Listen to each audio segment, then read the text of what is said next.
Not every product you bring to a farmer's market is worth your time. Some take hours to produce for $10 in profit. Others cost pennies to make and sell out before lunch. The difference between the vendors who clear $500 on a Saturday and the ones who pack up early usually comes down to one thing: what they're selling. This video covers the specific products that consistently make the most money, with real margin breakdowns so you can see exactly why they work. Before we get to the list, 4 things determine whether a product actually makes you money.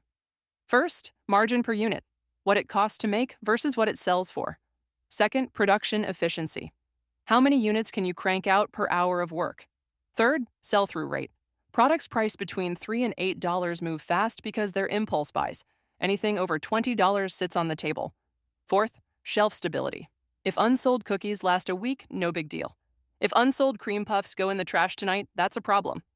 Keep these 4 factors in mind as we go through each product, starting with the single most reliable profit generator: cookies. Here's the math. A batch of 48 cookies costs about $12 to $15 in ingredients and packaging. At $3.50 each, that's $168 in revenue.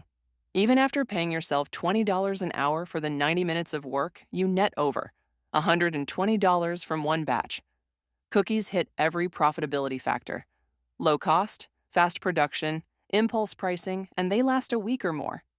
What sells best? Chocolate chip is the universal winner. Add 1 or 2 premium varieties like brown butter chocolate chip or sea salt caramel, and you can charge $4 to $5 per cookie.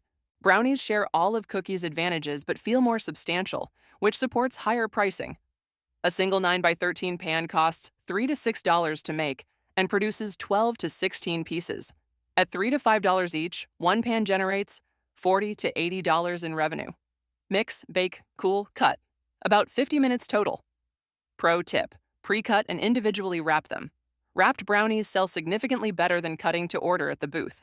If you want the absolute highest margins, spice blends win every time. A 2-ounce jar costs 50 cents to $1.50 in ingredients and packaging. That jar sells for $6 to $12. That's a 4 to 10 times markup. Here's what makes spice blends special: there's no cooking, no baking, no oven time. You mix dry ingredients, fill jars, and label them. One production session of 1 to 2 hours can yield dozens of jars. They're also compact. You can display 20 jars in the space one loaf of bread takes up, and they never expire.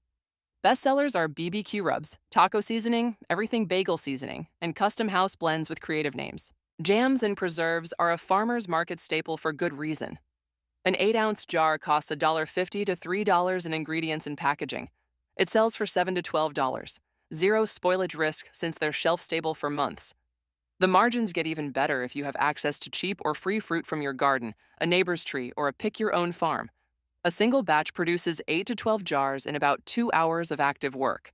At $9 per jar average, that's $72 to $108 from one session.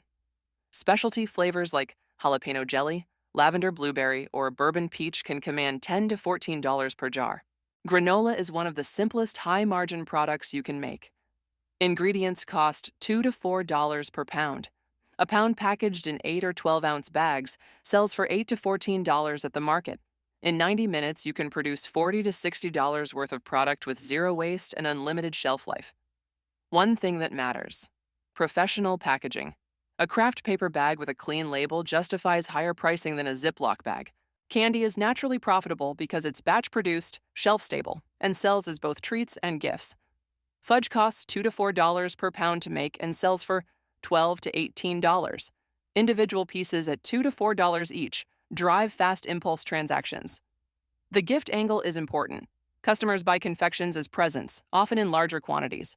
A table with rows of cut fudge and wrapped caramels creates visual appeal that pulls foot traffic to your booth. A few products look tempting but have profitability problems. Custom decorated cookies take 3 to 4 hours for 12 units. That's $8 to $12 an hour after ingredients. Fresh pastries like croissants go stale by mid-morning. High waste risk. And elaborate layer cakes take 5+ hours for one product. If you love making these, consider taking custom pre-orders instead of bringing them as market inventory. Here's the strategy that ties everything together. Don't just pick one product. Build a lineup of 3 to 5 complementary items at different price points. 1 or 2 impulse products at $3 to $8. Cookies, brownies, individual spice jars. These get customers to stop and pull out their wallet. One or two staples at $8 to $14. Bread, granola, jams. These build your average transaction value. And optionally, one premium product at $15 to $25. A gift box, a specialty sampler. This captures gift buyers. The customer came for bread, noticed the cookies, and grabbed a jar of jam. Your revenue from that customer just went from $10 to $23. One more thing the most profitable vendors do: they don't just sell on market day.